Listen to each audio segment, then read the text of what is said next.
Sweet corn ಅಂತ ತಕ್ಷಣ ಬಾಯಲ್ಲಿ ನೀರೂರುವುದು ಸಹಜ.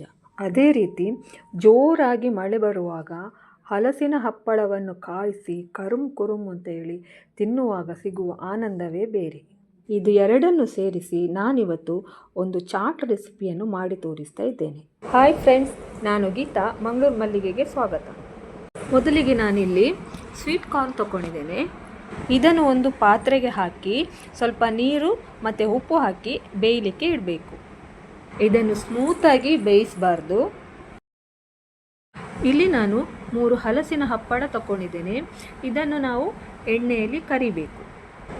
ಹಾಗೆ ಇಲ್ಲಿ ಈ ಸ್ವೀಟ್ ಕಾರ್ನ್ ಲೈಟಾಗಿ ಬೆಂದಿದೆ. ಇದು ಇಷ್ಟು ಸಾಕು. ನಾವು ಗ್ಯಾಸ್ ಆಫ್ ಮಾಡುವ. ಇದನ್ನು ನಾವು ಒಂದು ಬೇರೆ ಪಾತ್ರೆಗೆ ಸೋಸಿ ಇಡಬೇಕು. ಹಾಗೆ ನಾನಿಲ್ಲಿ ಹಲಸಿನ ಹಪ್ಪಳವನ್ನು ಕೂಡ ಕಾಯಿಸಿಟ್ಟಿದ್ದೇನೆ.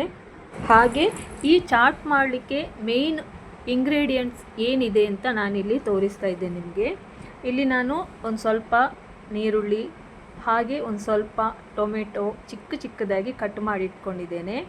ಜೊತೆಗೆ ಚಿಕ್ಕದಾಗಿ ಕಟ್ ಮಾಡಿರುವ ಕೊತ್ತಂಬರಿ ಸೊಪ್ಪು, ಹಲಸಿನ ಹಪ್ಪಳ, ಹಾಗೆ ಇದಕ್ಕೆ ಬೇಕಾದ ಚಿಲ್ಲಿ ಪೌಡರ್ ಮತ್ತು ಚಾಟ್ ಮಸಾಲವನ್ನು ಕೂಡ ಇಟ್ಕೊಂಡಿದ್ದೇನೆ. ಈಗ ಈ ಚಾಟ್ ಹೇಗೆ ಮಾಡೋದು ಅಂತ ನೋಡುವ. ಮೊದಲಿಗೆ ಒಂದು ಅಗಲವಾದ ಹರಿವಾಣ ತಗೊಂಡಿದ್ದೇನೆ. ಅದಕ್ಕೆ ಬೇಯಿಸಿರುವಂತಹ ಸ್ವೀಟ್ ಕಾರ್ನನ್ನು ಹಾಕಿದ್ದೇನೆ. ಹಾಗೆ ಕಟ್ ಮಾಡಿ ಇಟ್ಕೊಂಡಿರುವಂತಹ ನೀರುಳ್ಳಿ, ಟೊಮೆಟೊ ಎಲ್ಲವನ್ನು ಸೇರಿಸಬೇಕು.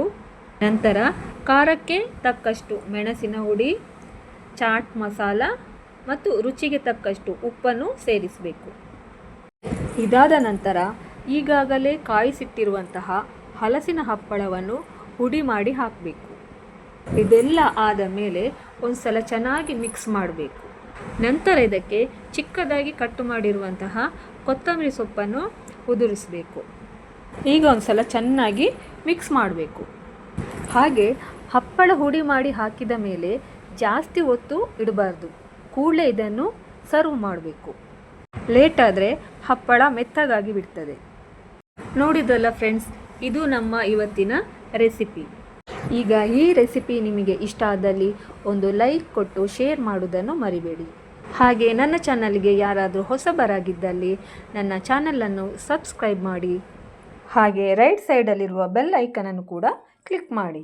ಮತ್ತೊಂದು ಹೊಸ ವಿಡಿಯೋದೊಂದಿಗೆ ನಿಮ್ಮ ಮುಂದೆ ಬರ್ತೇನೆ. ಅಲ್ಲಿವರೆಗೆ ಟೇಕ್ ಕೇರ್, ಬಾಯ್.